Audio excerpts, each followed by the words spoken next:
Quando você tem uma história boa, um texto bom, se você escalar o elenco certo e o diretor não atrapalhar, a novela fica muito boa. Sou um ator, na verdade, que por acaso caiu na direção. Sou formado pela EAD, na turma de 82. Tenho basicamente aquela formação paulista, né? Uma formação de dicção perfeita, de fonoaudióloga, de você saber interpretar os clássicos e tal. E eu caí no Rio de Janeiro, que eu queria fazer Globo. Um dia na minha vida eu sonhei em fazer Globo, então fui lá para a porta da Globo. Fiquei muito tempo na porta da Globo. Eu fui daqueles imbecis, daqueles idiotas que ficavam lá na porta da Globo pedindo autógrafo, meio chat, assim. E achei que essas coisas poderiam acontecer dessa forma e não aconteceram, assim. Eu tive que, na verdade, quando eu larguei mão, eu fui fazer cursos de... Eu sou um shiatsu-terapeuta formado, eu fui fazer cursos de shiatsu-terapia e comecei a fazer massagens. Eu estava já com consultório alugado quando a Globo me chamou para fazer a primeira oficina de atores que a Globo teve, se chamava OVNI. Foi em 86. O diretor era... A ideia desta reunião foi da Maria Carmen Barbosa, e o diretor era o Cécio Tirré. Eu fui, me dei muito bem lá com as pessoas gostaram de mim e tal.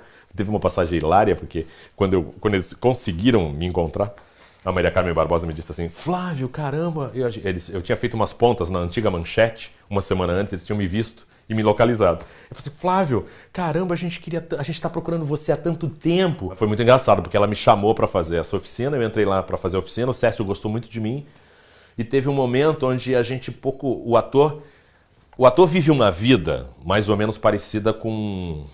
Às vezes você tá para cachorro quente e às vezes você tá para banquete. Depende da peça, depende da fase, depende de que elenco você tá, depende do sucesso que você tá fazendo. Eu enchi um pouco o saco dessa falta de equilíbrio. E aí quis passar para trás das câmeras. Era uma época que eu estava no Rio de Janeiro, precisando muito de dinheiro. Eu comecei dublando aqui na Alamo, em São Paulo, e dublei na Herbert Richards lá. Fui no Cécio, depois que tinha feito, eu fiquei sabendo que ele ia dirigir uma novela chamada Mandala. E eu fui ao Cécio e falei assim: Cécio, poxa, eu sou um bom ator, você gostou do meu trabalho, eu posso ajudar os atores a ensaiar, ficar na sala dos atores ajudando eles. E ele falou: tá bom, Flávio, vem pra cá, vamos ver o que a gente faz. Aí fui. Nós começamos a trabalhar, eu entrei como estagiário na Globo, ganhando na época o que seria um salário mínimo, uns 500, que seria hoje uns R$500, R$540. Entrei para essa novela. No primeiro dia que eu chego para gravar a novela, era no núcleo do Roberto Thalma, eu escuto um quebra-pau desgraçado numa sala. Não, porque eu não assino, não, porque eu não vou mostrar assim desse jeito. Tinham três ou quatro vozes. Uma era Cécio, outra é Ricardo Waddington, e que na época com 21, 22 anos. E... Roberto Thalma brigando, sai o Cécio bravo da sala, dá uma porrada na porta, ficou nervoso. Eu não faço mais essa novela. Eu falei: Deus do céu, acabei de perder o meu emprego que eu consegui há 20 dias atrás. Entrei na sala e falei: como assim não faz mais essa novela? Ele falou: não, já a tua situação está garantida, vai lá falar com o Ricardo. Eu falei: meu Deus do céu, vou falar com um cara que eu não conheço, que o cara tem menos idade que eu. Pô, que coisa estranha. Atravessei a sala num monte de gente que eu não conhecia. Falei: amigo, tá precisando de um assistente de direção? Ele falou, sorriu pra mim, foi super delicado, falou assim: amigo, senta aí, tua situação tá tudo certo, fica tranquilo. Um mês depois, nós tínhamos 3 diretores: Ricardo Waddington, Fábio Sabag, falecido Fábio Sabag, um cara talentosíssimo, dirigiu muito tempo o Sítio do Pica-Pau Amarelo, e Zé Carlos Pieri, que hoje está na Record. Zé Carlos Pieri foi deslocado rapidamente para fazer Tarcísio e Glória, na época, outro programa do Núcleo Thalma. E ficou 2 diretores. O Sabag fica doente e só tinha o Ricardo. Desceu um cara lá de cima, bateu nas minhas costas e falou assim: amigo, você está dirigindo, tá? Hoje no estúdio tem 34 cenas. Boa sorte. E aí eu tenho um orgulho, tem uma história maravilhosa, que o Paulo Gracindo viu essa cena, meu olho marejou, eu olhei na Globo, antigamente lá no Jardim Botânico, ainda se faz isso, você põe o roteiro na parede para ninguém ver as cenas, tal, que vai ser feito durante o dia. E eu olhei pro roteiro, vi aquelas 34 cenas, cara, meu olho marejou na hora, eu falei: porra, ferrou. Agora eles vão ver que eu não entendo porcaria nenhuma de televisão. Agora não tem jeito, agora eu me senti um abraço, era o Paulo Gracindo, que da sala dos atores tinha visto o papo com um cara chamado Ítalo Granato, que era um executivo da produção da Globo, e me disse assim: Flávio, eu vou te ajudar. E eu virei diretor dessa forma, assim, numa pressão muito grande, e pô, foi muito bom pra mim, porque Eu sempre fui um cara de desafios, então eu gostei muito, na verdade, acabei me dando bem. Não há espaço para que você possa relaxar totalmente e mostrar todo o teu talento numa cena. Principalmente quando você faz e você é chamado ao início, que você não tem realmente um terceiro, quarto papel, estão te apresentando. Eu acho que essa é uma situação diferente de um cara começando.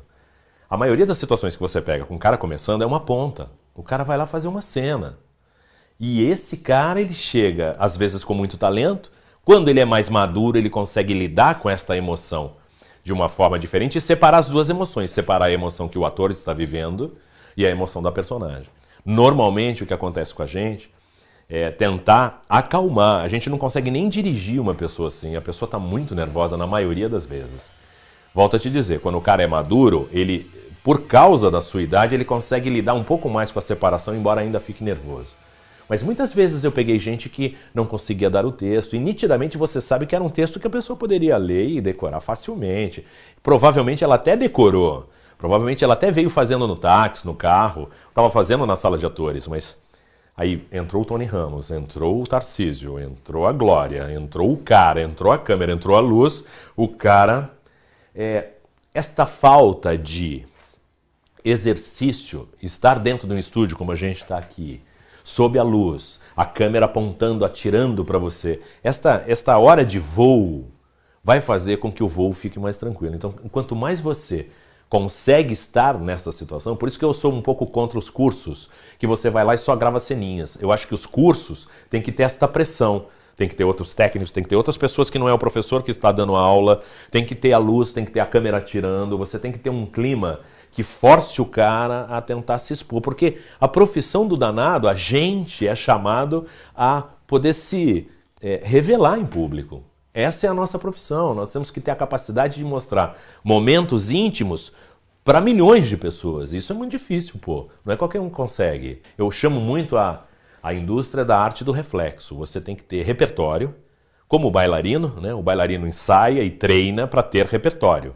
Ele sabe dar uma pirueta ande, ó, e ele é chamado na coreografia dele, no desenho da coreografia, a usar os recursos que ele tem. A televisão é exatamente igual. Você precisa saber chorar, você precisa saber ficar nervoso, você precisa mostrar autenticidade. E isso tudo, às vezes, é muito rápido, porque lá você tem muito pouco tempo para fazer muita cena com qualidade, porque tem que ter qualidade. Então, o tempo destinado ali, o foco não é o ator, o foco é a produção. É você conseguir produzir um certo número de cenas com uma qualidade, com um padrão de qualidade, que ela não pode não ter isto, porque os profissionais envolvidos são reciclados, tanto os diretores quanto os atores. Quando a qualidade não pinta, eles são reciclados, porque lá, para você entrar, você tem que ter qualidade com rapidez. Para ser sincero, é muito complicado, muito, porque o diretor-geral, às vezes, é um cara que está levando para o autor e para o diretor de núcleo uma visão da obra. Às vezes essa visão da obra não é a visão que o diretor de núcleo e que o autor tem. Na maioria das vezes, houve uma conversa, um combinado, às vezes anos de trabalho, por isso que as duplas e os trios se formam dentro da TV, para que este entendimento seja mais rápido. Esse entendimento entre o que a história e o autor concebe para um perfil de personagem, para um desenho de personagem, fisicamente falando, psicologicamente falando, porque a gente está falando de interpretação realista. Então, o diretor-geral tem uma equipe e faz parte dela numa grande empresa, os diretores de elenco, que também tem um banco de atores. E o diretor de elenco, ele é um cara que sempre quer apresentar alguém novo. Então ele também quer, o diretor de elenco é o cara que mais quer acertar no elenco. Então, ele é o contato do ator jovem, do ator iniciante. O produtor de elenco, na Globo e na Record, que são as maiores. Imagino que o SBT tenha também, mas eu tenho muito pouca experiência com o SBT.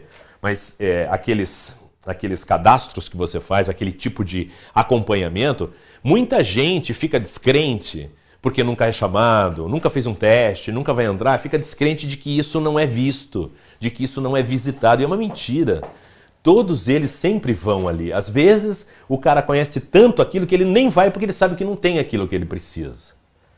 Mas volto a te dizer, a busca de algo muito especial passa por uma procura grande. Então, é muito difícil a escolha de um elenco. Você faz, são 6 ou 7 pessoas, até dizer assim, é ele. É claro que nós estamos falando de atores jovens e atores que nós vamos apresentar.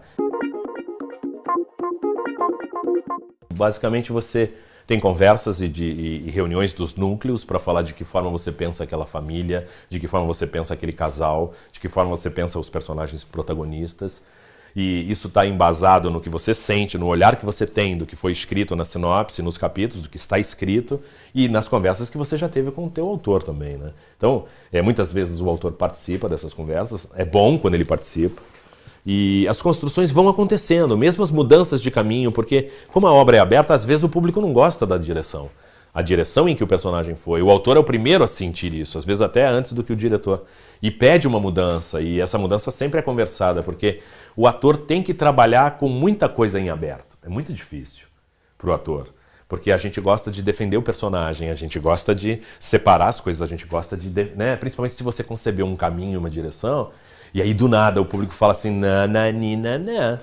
Aí o autor chama e fala assim, nós vamos salvar ele por aqui. E às vezes muitas reversões e muitos salvamentos acontecem por causa disso. Tem de tudo. Tem o ator que é muito conservador e essa conversa é uma conversa muito delicada. Tem o ator que é completamente aberto, às vezes até aberto demais, você tem que limitar um pouco ele. Tem de todo tipo. O que eu mais gosto no ator é que ele seja boa pessoa. Que ele seja um cara que a coxia seja muito boa, que ele seja muito honesto, que ele seja um cara que as pessoas gostem, que ele seja um cara que proporciona ao redor dele a energia do que ele vai precisar para fazer um personagem, mesmo que esse personagem seja um assassino. Porque quando você lida com emoção em grupo, é tanto hormônio, é tanta emoção misturada num ambiente de trabalho que é um ambiente muitas vezes delicado, hostil, tá todo mundo ali em cima da vaidade, todo mundo tem que estar muito bem, muito bonito, muito competente. E essas energias, elas são muito delicadas, as pessoas estão sempre muito sensíveis. Você precisa saber respeitar o espaço um do outro, saber conviver com as pessoas. Eu falo isso até por mim, muitas vezes eu não soube conviver. E acho que isso é ciência nessa relação, principalmente numa grande empresa. Você tem que ser politicamente não correto, mas você tem que ter socialmente correto. Você tem que entender que o teu trabalho é para ser feito ali dentro do set, ali naquela cadeira e sob as luzes. Depois que sai dali, o que você tem que ser é ser humano. Então, eu acho que no caso do ator, é saber que ele é a humanidade inteira. O dom dado a ele é uma coisa que ele não pode tirar dele e tentar devolver, porque Deus devolve de novo para ele.